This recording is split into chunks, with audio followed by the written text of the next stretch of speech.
Good morning, everybody. This is officially the earliest we've ever recorded a podcast. My man Nick Ponzio has a flight less than an hour. How you doing? Well, actually, got to be at the airport less than an hour. But listen, we made it work. You said you were in town. Absolutely, yeah. We set it up. Rocco's with me here today. What's up? Yeah. All right, so I'm going to be brutally honest here. You hit us up. I'm in town. Let's do the pod. Yeah. We're a very small business. We don't have producers. I didn't have anybody look anything up. Yeah. I just know you as the guy with the mustache that throws the heavy ball.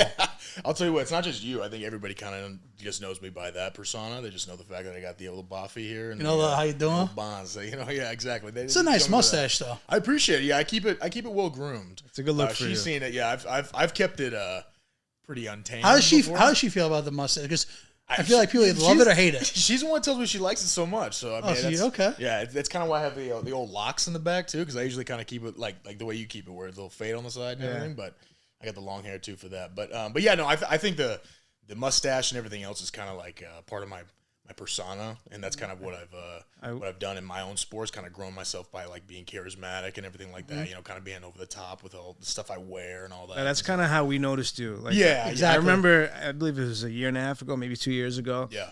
Where I saw this, super Italian looking guy. When I say, like, guys, Nick Ponzio is as advertised. Like, the way you see him in pictures, this guy is to the T in person.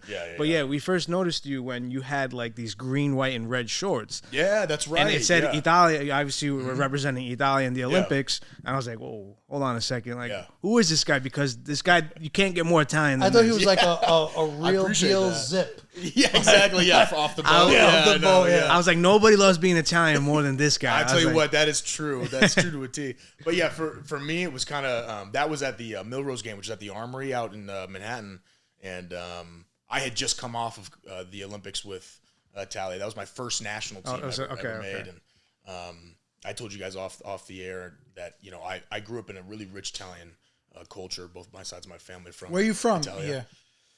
So I'm from San Diego, California, but my dad's side's all from Plainfield, New Jersey. And then my mom's side originally was in Chicago, and then they moved out to California. That's how my parents met. They met West Coast. They both work. They both did government work their whole lives, so they kind of met through that. So what generation Italian are you? So on my dad's side, it's my grandfather, and then my mom's side, it's my great-grandparents. So technically, what would that be? Second generation, I believe? Oh, yeah, your dad's first? Yeah. Your dad's first? Yeah. So yeah, he's second.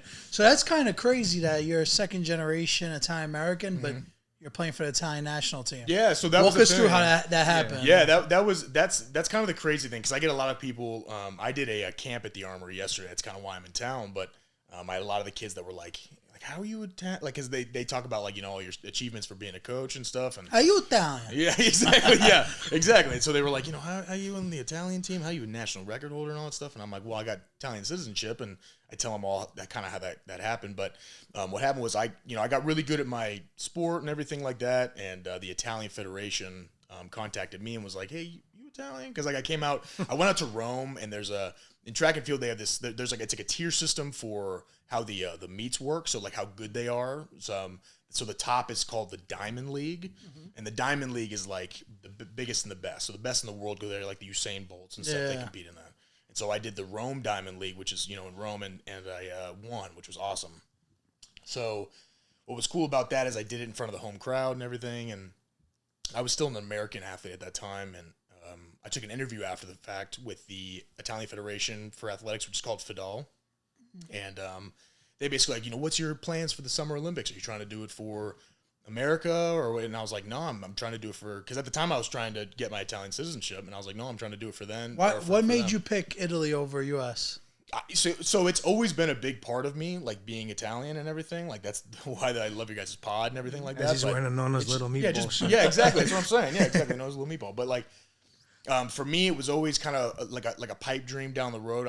I'm an Italian American first and foremost. Like I love being American too, but being Italian's been who I am, and it's just anybody who knows resonate me, more with the Italians. Exactly. Anybody who knows me goes, oh yeah, that's Nick Ponzio's like Italian, so Italian it hurts kind of thing, Yeah. So it's one of those things where when I had the opportunity to do so, I was like, oh, I'm going down that road for sure. And I can't lie, being in my sport, being an American is like the hardest thing you can do. So in the sense of being like, being a U.S. athlete. Because they're all like really juiced up, right? Yeah, they're all at the top of the sport. So it's like for me, it was like, okay, I want to go to Italy anyway, so this makes a lot more sense for me. But I want to be able to like be who I am and everything like that, and for the Italian faithful, like to do it for them, it like brings so much pride in my heart. You know, what I mean? They're some of the most passionate people in the world. It's they. From what I've seen and what I've been told, like what I do and who I am, like in the sense of my personality, people there just love it. Like I guess I'm like, there's this town, I guess, in I forget the name of it, but there's a town in South Sicily that I guess is basically like huge with me because they know my family. So my grandfather's side comes from Pacheco, which is like southwest. Okay. So the South Sicily.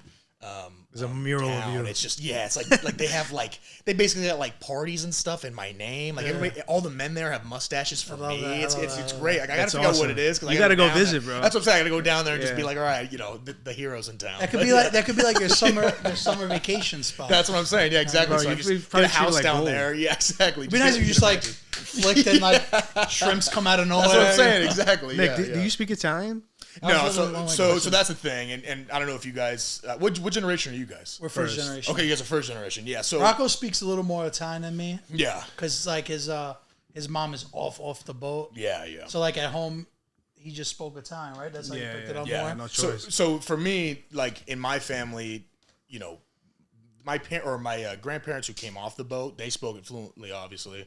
But like a lot of people, when they got to America, it was like, hey, we speak English now. Like, of course, we're trying to assimilate, right? So my great grandfather on my mom's side, he came over and he did like steel work and stuff. So like he was working on the stadiums and stuff, and he built like Dodger Stadium when he went out to California and stuff like that. So like getting those jobs, there was no, they don't speak Italian. You know what I mean? You got to speak English. And everything. So for them, it was kind of like they taught their kids English and everything. So for me, when it got down to me, it was like, well, we don't really speak that too much. My dad speaks a little bit. Because Are you trying to learn now? Yeah, for sure. So I'm trying to learn for sure, but it's, like when I was growing up, it was just kind of like it was more like slang, like Italian slang. Like I said, my dad's from Jersey, so it's just kind of like, Gabagool. Exactly. Yeah. So stuff like that, but like my actual Italian, it's just kind of, un poco. It's a little. How do you like practice? What's your like? So I got like these app kind of things like on my phone. Duolingo? Like, yeah, Duolingo and like the Rosetta Stone kind of stuff. I forget the name of the app I have, but it's like kind of stuff like that. And I work on it as much as I can. I'm on the road so much that anytime I'm like on a plane or something like that, I'll just kind of bust it out for a little bit. But stuff like that, like actually trying to learn it. The only way I'm actually going to learn is just by doing it every day. There. Yeah. Exactly. So I go over there a ton, and I'm in actually the police force over there. So like I go over there and I try to like speak with the actual governing bodies and stuff like that. And that's just all for track, like for shot put. I'm in the police force. I'm a cop technically over there, but I'm not like. Are actually, you like I've been? No, in Polizia. So like actually in the police. Oh, really? So it's one of those things where it's like I'm doing that just for track, but I'm not like.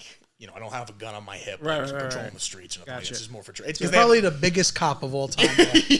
Italian men are all so little. I don't know if they even got suits my size out there. Yeah, he probably looks shredded in those though. Bro, the biggest size they have in Italy are XL. Yeah, and their XLs are L. I'll tell you what, like for my Italian national kid, I got to get them to get me like a 5 or a 6XL. And even then it's like... those are super tight, right? Yeah, exactly. Yeah. It's kind of snug up on the pipes over there. But, Nick, I wanted to ask you, like, being that you don't speak so much Italian, like behind the scenes, I'm talking like you or your colleagues, other Italian athletes, do they like look at you differently? Or is it like... Does anybody say you're not Italian? Like, what the no. So that's the funny thing, is it's never like I'm not Italian, because... when I go there, there's 3 guys on the national team for shot put. Because actually, it's funny enough, Italy's actually the second best shot put country in the world. So the Americans who's number one? Americans, and then it's us. We're really, really good right now. But 2 of us are not from Italy. There's only one of them that's actually from there. The other guy's from South Africa, and he's like genuinely kind of like not.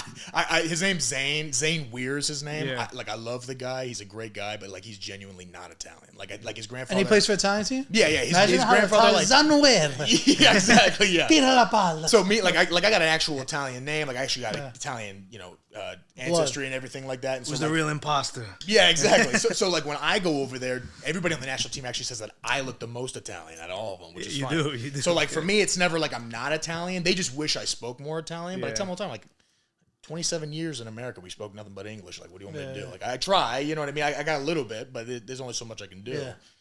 But it's never like they're very welcoming. Like the Italian team, what's cool about it is that there's actually a lot of people on the team that aren't necessarily from Italy. Like there's just a ton of like immigrants on the team. Like they got a lot of like African immigrants and stuff like that. So they're never too, like they don't ever like, discriminate against nobody. So they understand that like I'm coming over as an Italian. Yeah. It ain't like I'm just some like, German guy that's like, I got like 15 generations ago, there was a guy that's in Italy, I think, and he had a summer vacation home out there. That's how I'm Italian, It's like I have 2 questions. Yeah. All right, so explain it as if you're explaining it to a 5-year-old. Okay. What is, because when I think of shot put, I just think of 1,000-pound ball and lunging it, like just just lunge it. Yeah. What is the actual like point of the game? Is it just throwing it the furthest? Yeah. So I mean, you're not really that far off. It's not 1,000 pounds. It's 16 pounds is what it is. 16? 16. Yeah. So it's like a 15-pound dumbbell. If you ever hold one of those, you're like, oh dang, he's trying to throw this for distance. Just imagine trying to throw that. Yeah. Exactly. So I saw you like threw like 28 meters. Was your record? 2183 is 2183. It's like almost 72 feet. It's like 71 feet 9 inches. Anything over 22 is like that broke the Italian record, right?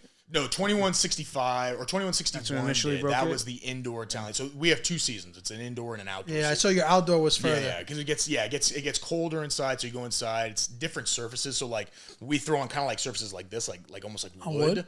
And then outside you throw on concrete. So obviously it's easier throwing concrete. Does the weather, like wind, ever? Yeah, it's the weather and all that stuff, but it's also just kind of like, a lot of places snow. That's why we throw indoors. Yeah. But the different surfaces, like this is a lot faster. So the name of the game is like really like, drive hard and different stuff like that. But shot putting itself is taking that weight and throwing it the farthest. That's the name of the game.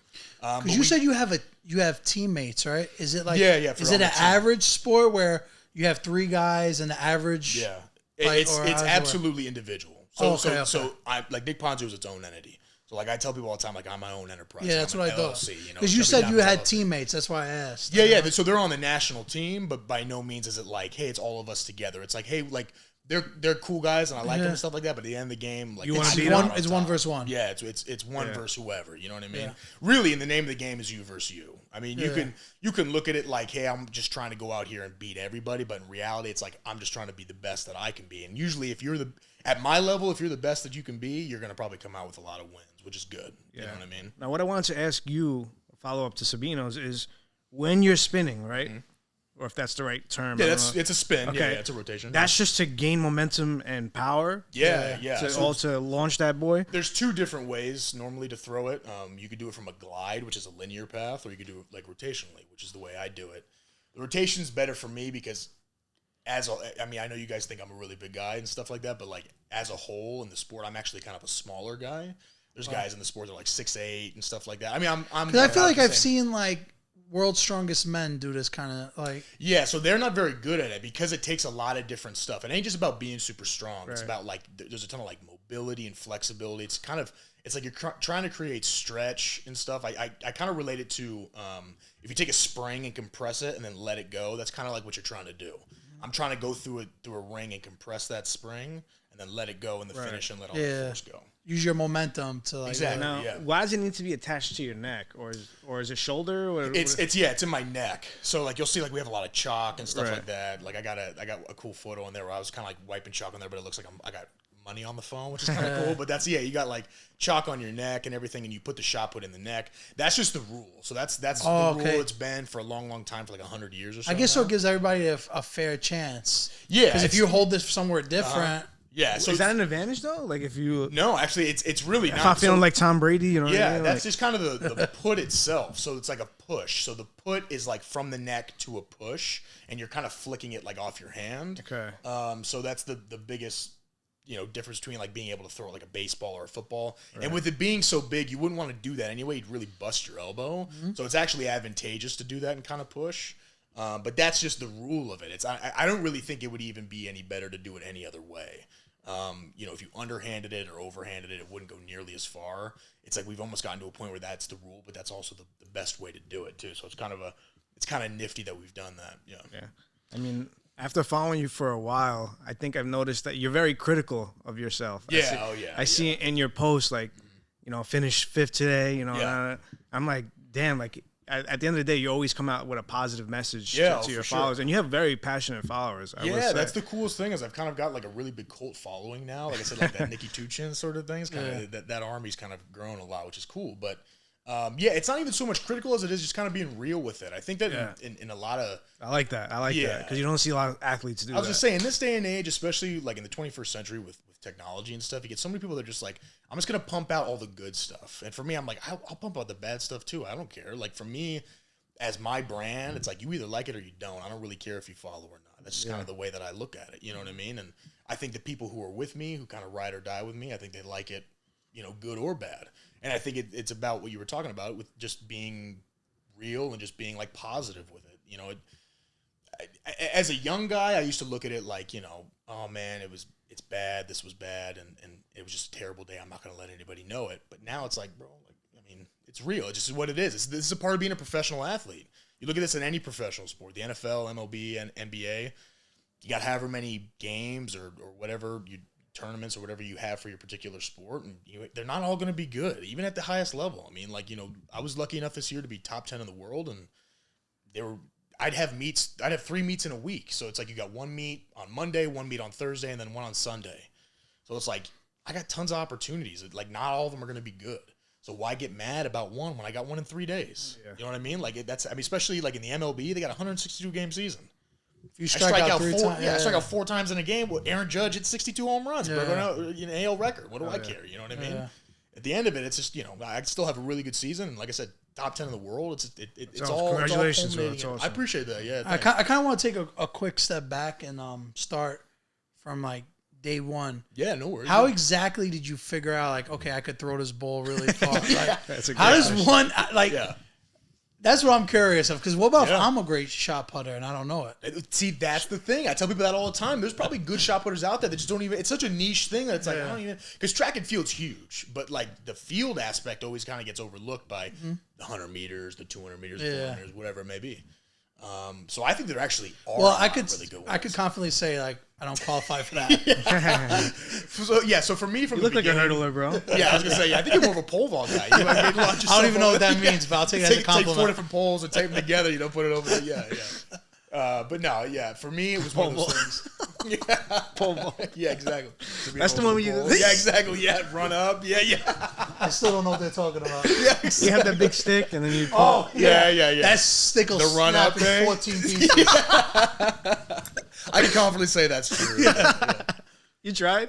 No, I mean, I not me. Are you kidding me? I'm over 300 pounds. Ain't no way. 80 pounds with 3 rocks. Yeah, I was gonna say, ain't no way. Yeah, 90 pounds soaking wet. But for me, it was one of those things where I've always been like a big guy, but never like super tall or nothing. So I played football and baseball. I played baseball for like 15 years and played football for a long time. And I was just gonna go do that. I was gonna go play football in college. I had some really good recruitment out of high school, and I had a friend of mine who also played football with me. Because as you could probably tell, I was a trench guy. I was a nose tackle, right guard kind of guy, and he played in the same kind of position that I did. And he was like, "Hey man, I do this thing in the off season. Like we get to eat whatever we want. You get to lift as much as you want. You don't got to run or nothing in the off season. You get to skip summer practices. Like you can come do that." And I was like, "A word? Like I'll do that." You know what I mean? So I went out. You there. said there's food there? Yeah, exactly. That's what I said. Yeah, what kind of food we talking? So I went out there and did it. And at first, like the first few days, I was like, "Dang, this is kind of cool. Like it's just kind of fun to kind of, because I've always loved lifting weights. Lifting weights has always been like a really big passion of mine. And I'll tell you what, like even in my off season, if you can't find me, I'm probably in a weight room somewhere. Like I just like doing it. Like powerlifting, like you have a routine. Yeah. So I've done that most of my life, and like not even just powerlifting too. Like I like bodybuilding stuff too. Okay. Like just all things strength is really really cool to me. I wanted to do that at some aspect or some point in my life after I was done with athletics, going to that, like coaching and things, but. So like I just got to a point where I was like, man, I can just kind of keep doing that and get stronger and stuff, and not have to worry about like wearing 30 pounds of gear and doing running in the off season. I'll do that. So I just started doing it, and I really liked it and got really good really quick. So I started my junior year, so I was like 17 years old. So you relatively started late for the sport. Yeah, super late. Yeah, so a lot of guys who are really good right now started when they were 8 or 10, and when they were really young. I feel like that's their parents' decision. Absolutely, that's not the kids' decision. Like a lot of times, he's like the Kembe Mutombo. My son's girl. Exactly. I just kind of walked into it, was like, oh, okay, I'll try that. That was cool. Yeah. And you are top 10 though, bro. That's sick. I appreciate that. Yeah, but it's one of those things where like I had such a background of athletics and strength that it was easy to jump into a new athletic endeavor and do well. So for me, it just kind of, I got to a point where I started doing it, got really good really quick. And then I had a decision to make my senior year basically to be like, hey, am I going to go play football at some of these schools that are recruiting me, or I can go do track and field wherever I want. Because I got really good. I was like number 1 in the country when I left high school. And so I was like, man, I can go to like literally any school I want. Like I had schools ringing me out, but my phone was off the hook basically. And so I decided to pursue that passion. Where did you go to college? So I went to the University of Florida first, because the University of Florida is like the Alabama of football. Is like the University of Florida is like that for track, like the number 1 school. So I went there first. I went there for a year and then transferred to USC, so University of Southern California. So you went back. I went back home just because like I loved Florida. Like Florida itself is awesome. Like I love going down there. My parents live there now, and so I love that area. It just got to a point where athletically I wasn't really gelling with the coach there. And I knew the coach out at USC, and we gelled a lot better. Like when I first got there and stuff, and I did really well. I was, multiple time All-American and stuff, which is really, really cool. I didn't think I'd be able to do that when I was at Florida.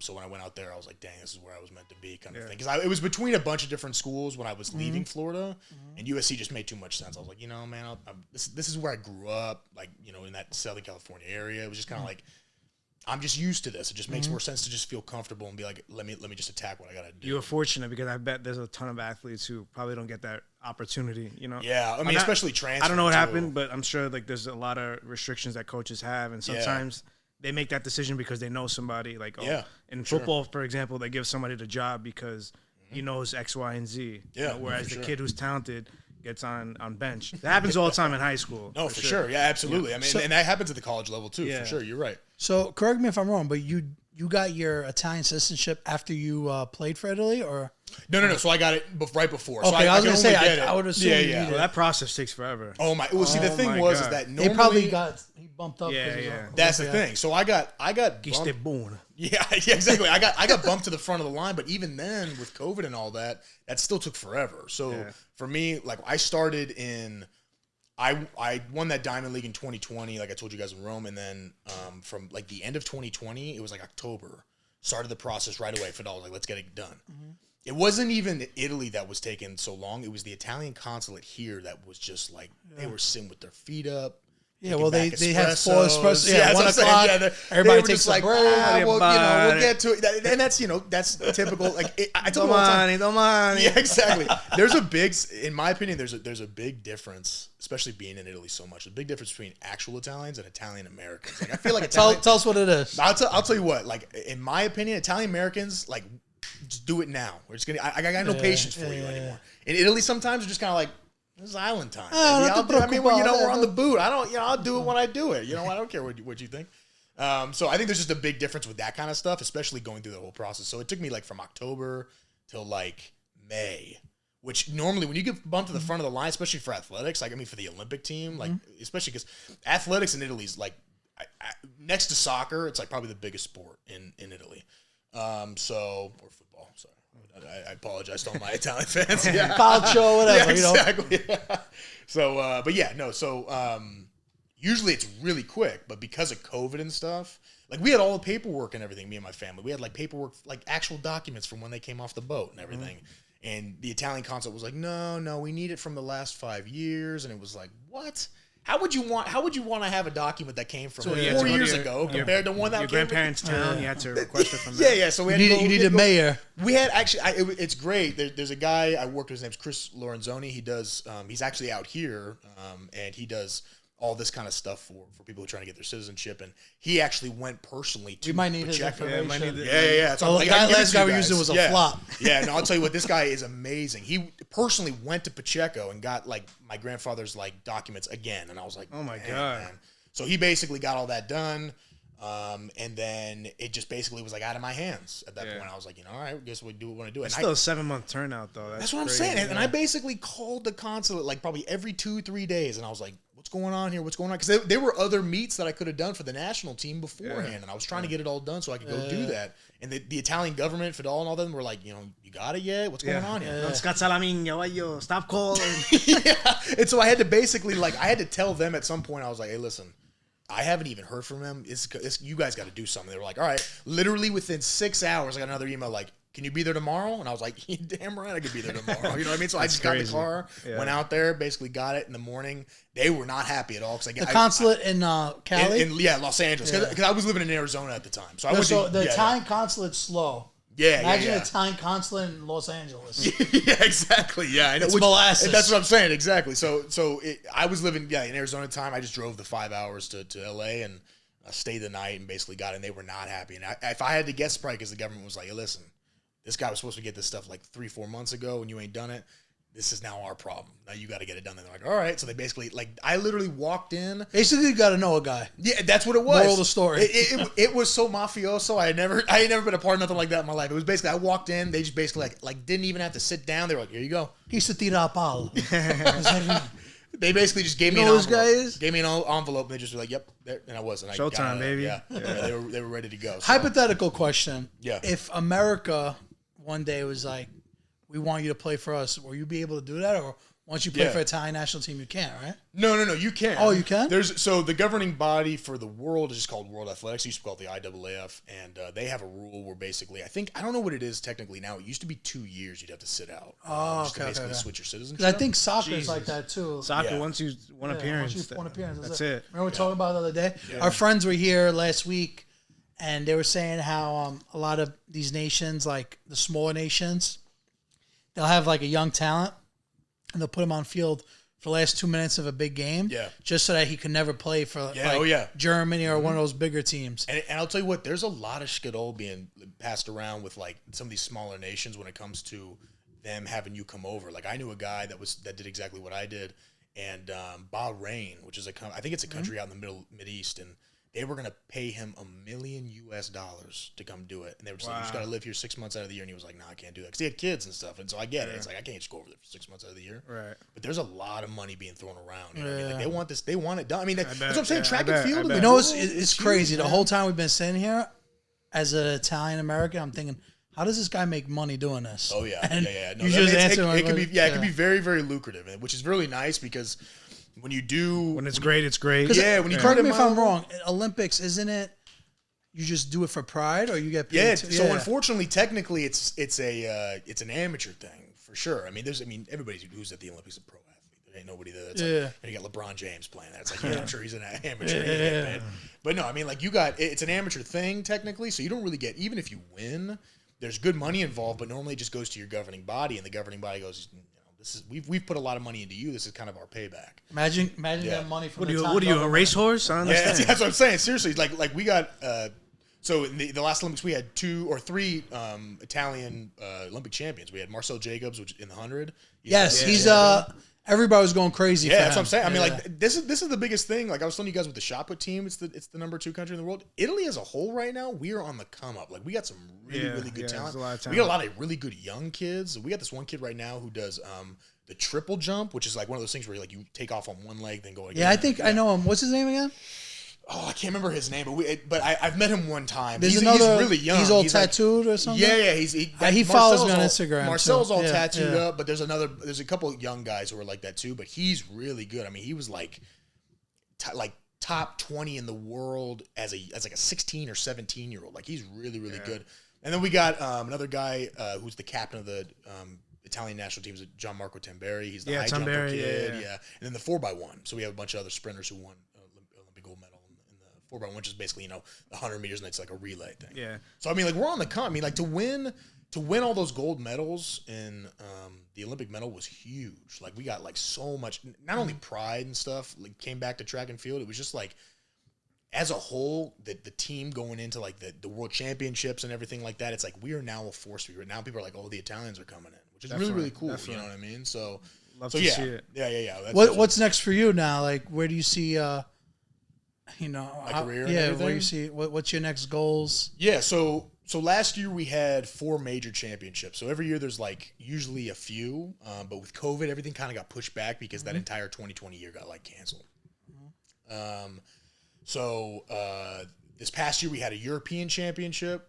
We had a 2 world championships. So there's an indoor and an outdoor world championship last year. This upcoming year there's an outdoor world championship, and then we had one more that I can't think of. But we had 4 major championships, and for me, this upcoming year, there's an indoor European championship, and then there's an outdoor European team cup and a world championship outdoors. So for me, my biggest goals are always to try to go and medal. I have no major medals yet. But like I said, I'm so new to the sport relatively. I mean, even on the pro scene, I've only How old are 4 you? years. I'm 27, so that's what I'm saying. So I'm still kind of a young guy. How old can you play this till you usually? I would say the oldest usually you see is like 35, 36 at most. At that time, you're kind of running on fumes. I don't know if I want to do it for that long, to be honest with you. I got some other aspirations in athletics that I want to do. But for me, I just want to be able to kind of get out of it what I can, like everything I can, and whether it be a world champion or be something like that. What motivates you the most? Is it? So it's not. I don't normally like, for me, prestige like getting things doesn't Legacy, normally, legacy. No. Prestige is more like just being like, hey man, like world champion and stuff like that. Like that's all cool and all, but legacy is what I look at more. Like I just want to be remembered. Like I want to be remembered for who I was and everything like that, what I brought to the sport. And I think your image alone could do that, bro. That's kind of what like, and that's why I do what I do. You probably are the most well-known shot putter in the whole world, and I honestly hope so. I'm not saying that because we're Italian, we can relate. Yeah. I'm saying that because your like post went viral, pictures of you went viral, and it's you probably can make the sport fun again. Like people will watch it for you. And that's the thing. Like what you're doing is great, bro. Yeah, like track and field is huge on the world stage, but when it comes to my sport, it's not super well known, and like I said, very niche. So I just want to put asses in seats, to be honest with you. Like I want people to come out and be like, "Yo, I want to watch Nick Ponzio coming out." Yeah, that's motivating too. Because it's cool. Like I'm world top 10, but I'm not like the top 3 guys are really, really good right now, and I'm not up there yet, and I want to be up there. But more than anything, man, I want people just to be like, "Yeah, man, I like that." Because at the end of the day, with that legacy thing, the window of professional sports is so small. Yeah. Bro, like on average, if you're lucky, it's 3 years. That's so crazy, for me, man. I've now done my 4th season professional. So now I'm past that window. I'm past that average mark. I think my window's still wide open. Mm-hmm. But for me, when this is all said and done, I don't want to just be like, yeah, that was, Nick Ponzio, he just threw the shot before. I won't be like, yo, that's Chubby Diamonds, Nicky Tuchins. Like I like that guy, because for me, like I said, I got aspirations outside of it. Yeah, I got aspirations outside of it that I think will be way more lucrative for me, and also just like explain to Nicky Tuchins. Yeah, so Nicky Tuchins. So the biggest thing I was watching.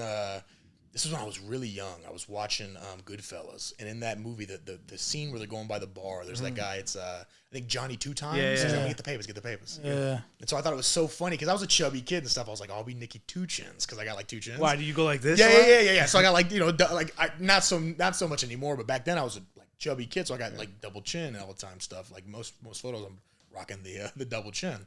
And so I thought it would be like a funny, like my mob name would be Nicky Two Chins kind of thing, rather than Johnny Two Times. So that's kind of what I did, and I rolled with it for a while, and now it kind of became like a persona. Like that was kind of like my mafioso. Where did Chubby Diamonds come from? That's also a really old thing. So when I was in high school back in the day, it was like when like Tyler the Creator and all those guys were getting real popular. And so like back then, a lot of people were like using that as like their name, like something the Creator or something like that. So I just did it just messing with people. I was just kind of like, because I didn't have no Instagram or nothing. Back then I was like, nah, social media, that's all dumb.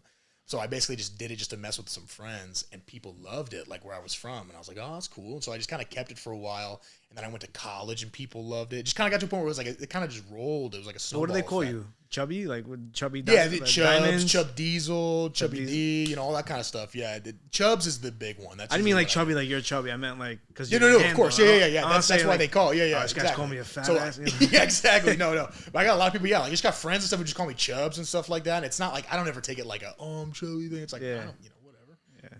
Yeah. So recently we posted a clip of we asked each other, what would be the one food that you would eat every day for the rest of your life? Yeah. I can give you the answer right now. And we had it last night, and it's always my go-to. When we go to Little Italy, we always go to Danico's. You guys ever been there? Yeah, of course. Those are my guys there. I'll tell you what, man. That rigatoni alla vodka out there, I can eat that literally every day of my life. That stuff is like so rigatoni alla vodka would be well, yeah, anything alla vodka is one of my favorite things. I'm a big carbonara guy, but also when I was growing up, my dad makes a mean cavatelli, and it makes a mean cavatelli with like broccoli rabe. So I would say between like those three, I could eat. So you're a pasta guy. Oh, very big pasta. You're taking guy. a pocket. Yeah, but no protein. You don't get this size without having more. But no protein. Yeah, no, of course. Like I'm a big brajol guy and stuff. How's your brajol? Yeah, exactly. But I'm a big red meat guy. Like I eat tons of red meat and stuff. Yeah. But if I had to choose one thing, they put a gun to my head, be like, hey, what can you eat? It'd probably be one of those pasta dishes. And I just remember this. There's also a place, a pizza place. Oh man, I can't even think of the name of it right now. They have them all. It was just a New York thing, but now it's all over the country. I'm gonna kill myself if I don't even remember the name of this. Oh, it's a pizza. It's a chain pizza spot. Yeah. They got it out in Arizona too. I think one of you guys was out in Arizona, and I messaged you guys saying like, "Hey, go there." They got them in New York too, and it's out there. We went for his bachelor party. Yeah. I keep wanting to say it's not Goodfellas. I keep wanting to say they got a few places out there. The funny thing though. No, and cheese. No, that's they're known for their desserts. What's funny though about that question? I answered chicken cutlets. Right? Yeah, that's so versatile too. And so I'll pump out the pizza thing, and I'll put in there, whether it be a pasta dish, probably sausage and peppers too. Sausage and peppers is good too. Like, 'cause that's really versatile too. Rocco, when he answered, he was like, "No, it would be white rice, grilled chicken, broccoli, because I want to be fit and live a long time." Come on. So I'm like, fit? What do I look like, Mr. Olympia? Exactly. And it's funny because the other day, Mr. Olympia. Yeah. Phil Heath commented on our post. Oh, no way. Saying I'd pick chicken cutlets too. That's great. I was like, yo, it's crazy. And that's the thing. All these bodybuilder guys, like they're all cut up and everything like that, but what they want more than anything is a slice. They want more than anything to have pasta, chicken cutlets, everything like that. You know what I mean? That's what's funny is his wife is Italian, and she commented like, "I'm gonna keep my baby swole," with the cutlets. Yeah. So that was like such a funny moment. My grandmother made a mean cutlet before she passed. Man, every time we come back out here, I'd have about 30 of those things. What's the perfect chicken cutlet to you? What makes the perfect chicken cutlet? So I like my chicken cutlets thin. So a lot of people make them real. Usually thick that's requirement like number one. Yeah, I know that's my thing. If it's thick, it's a red flag. That's what I'm saying. Exactly. Yeah. So you get a lot of places around the country to be like, oh, like you get a sandwich, they'll be like, oh, I got a breaded cutlet on there. Like, it's hard to even find chicken cutlets. I know exactly, but that's the thing. You go around the country, you go, oh, breaded cutlet. I haven't had that since I've been back to the Northeast. Probably chicken tenders. It's basically what it is. It's basically chicken tenders. So it's like they got to be thin. What else? And I like mine like well done too for my burnt. Me too. Burnt, nice and crispy. Like burnt. Yeah, okay. That's my only two requirements really. And then also, I mean, like a good seasoning on there too. Like to be honest, sneak a little cheese on there. Yeah, if I'm having cutlets on its own, it's got to have that. But like on a sandwich, it's so versatile. You could do that with anything. That's why I think like a chicken cutlet itself is a great answer because you could do so much with it. Like the chicken cutlet itself, even just on its own, like even unsalted, it's like you could do so much to that to make it good. But yeah, those two probably well done and like nice and thin. Because I also like my eggplant parm like that too. Yeah, nice and thick. Because sometimes you get these eggplant parm too. It's like 2 inches thick. You're like, what the hell is this? I will say though, when I see chicken cutlets, it's got to be the seasoned breadcrumbs. Yeah, that's what I'm saying. Like that's the 4C Italian. And then throw a little Parmesan cheese on there, Parmigiano Reggiano cheese. Yeah. Nice little touch on the breadcrumbs. You talk about on its own though, right? You talk about on a dish. Definitely have to have the parsley on there, and then because if I see plain like just brown chicken cutlets, I need to see some green in there. No green. Basically, it's all they got on there. When you see the green, you know it's an Italian spot. When you see just plain, it's like whoever can make that. Yeah, exactly. I mean, that's the thing. Is like I travel so much, so I've been getting these around the world. Yeah, you try. I'm sure you try so much food. You get. I've had cutlets that are probably the worst thing, like shoe leather. Then you get also ones that are like, oh my god, that's what I'm talking about. It's amazing. Yeah. I want to say, do you know Dan Vitale? He's the fullback on the Packers, former fullback. Yeah. Patriots, no? No. It was Packers and the Browns. I know him as a Packer guy. Yeah. I know exactly. Bro, you look just like him. It just clicked in my head right now. Yeah. So I mean, I'll say this when I talk about like some other stuff that I want to do that could be quite lucrative. I actually am fortunate if I have like an agent who does a lot of this stuff for me too, and he's got a lot of like NFL contacts. So that's one of the things I want to do once I'm done. Is try to make like definitely see you in that industry. A little bit of an NFL thing, and that's funny that you said that because I want to be like either a fullback, something like that. Because like I said, I am. You have the fullback. I'm a shorter guy, build. But like that's my thing. Just have a motor. I'll be on kickoff, man. Just let me run down there and whack somebody. I don't care. You know let me hurt someone. Yeah, exactly. So that's what I'd like to do after. That's what I would say like it'd be much more lucrative for me because that's some good scratch. Yeah, 1 year. How you doing? That's what I'm saying. Well, all you gotta do is 3 years. You get 3 years on an active roster, then you get paid the rest of your life on a pension. Yeah, you're chilling. That's what I'm talking about. It could be a lane. And then you have the Olympian under your belt. So that's the thing. And I also have like an aspiration to be, so you were talking about the other country thing. So one of my aspirations is to be a 2-time Olympian in 2 different sports. So I want to be a summer and winter Olympian, and then a summer Olympian for Italy, and then a winter Olympian for America. I want to do the bobsled too at some point. Wow. I have some contacts with that. I had to slim down a little bit for it, but they said like the back position, they were like, you back there, like you have to test for it, and they were like, what's bobsled exactly? So it's like basically there's like 4 or 5 people and on a sled. They basically like they push the sled down and then they jump in, and then it's more like a kind of like an aerodynamic. That's thing. one sport I have no idea how. I'm telling you, I know how a few people, how can you be fast? That's what I'm saying. I know a few people that are doing that, and they were like, honestly, with how big you are, like pushing that thing fast, and then also you being heavy, because being heavy is actually a good you go thing, down the slide faster. Fast. So they were like, we would take you because you have to, like I said, you have to test for it, and all the testing is like. Do that in my sleep kind of thing. Like they have like strength and conditioning testing, and I'm like, come on now, come on. You guys ever watch? Throw this ball 20 meters. Yeah, exactly. Yeah, it's like, oh, okay, yeah. You guys ever watch Norbit? Yeah. Exactly. Yeah, so we'll be going down the slide. That'd be like me going down the slide. I ain't waiting no 375. 250. Or she goes down straight through the freaking fence. Yeah. This is the Growing Up Italian podcast, though, and we're about to put you on the hot seat. Oh, really? Yeah. Okay. All right. Okay. Overrated, underrated, perfectly rated. Olympic edition. Oh, okay. Yeah. Putt shot. Putt shot? Yeah. Is that what it's called? No, do it again. Shot put. Do it again. Shot do it again. Putt shot. Leave this in there. Yeah. Overrated, underrated, perfectly rated. Shot put. Shot put? I would say shot put is completely underrated. And I don't even think it's so much the sport. I just think that it's like the fact that there's so many guys who aren't like me in the sport that make it really stale. So they make it really boring. It's kind of like, oh, yeah, hey, I'm a big guy, whatever. And it's like me, I'm trying to be a fat man ballerina in that thing. I'm trying to have people watch and be like, dang, that guy's doing his thing. So I think it's underrated because I think there's a lot of guys that actually have that personality, just don't show it. So they show that kind of, like I said, stale bread kind of thing. But I think actually the sport itself, I mean, you guys should watch it sometime. If you watch like an actual event, you can look on YouTube and watch like the World Championships, the European Championships, like stuff that I'm in. You watch the entire thing, and it's kind of an exciting thing. It's electric because we're so big and we're so strong and stuff, and we're moving so fast. Like it's like one of those things you're like, what the hell? And we do that movement. That's the coolest thing about it. Some people are like, I don't even know. I can't even conceptually understand what they're doing right here. Like how are they actually even getting it to go far? And so it's kind of like an electric thing. So I think it's really underrated for sure. Yeah. Olympic swimming. Olympic swimming, in my opinion, is completely overrated. I think Olympic swimming is cool and all, but at the end of the day, I mean, they're just doing the same stroke for however long. You know what I mean? Like you get some of these guys doing the 10,000 butterfly, and you're like, all right, bro, I'm gonna go check out the Giants game. And all that. You know what I mean? So I think it's overrated in my opinion. I really said putt shot. Yeah. Honestly, I was just gonna roll because I was like, I get what you're saying. It actually makes a little more sense. Yeah. Like going mini golf. Yeah. Exactly. For the last one, track. Like track as a whole. Yeah, the whole sport of it. I think track as a whole is perfectly rated.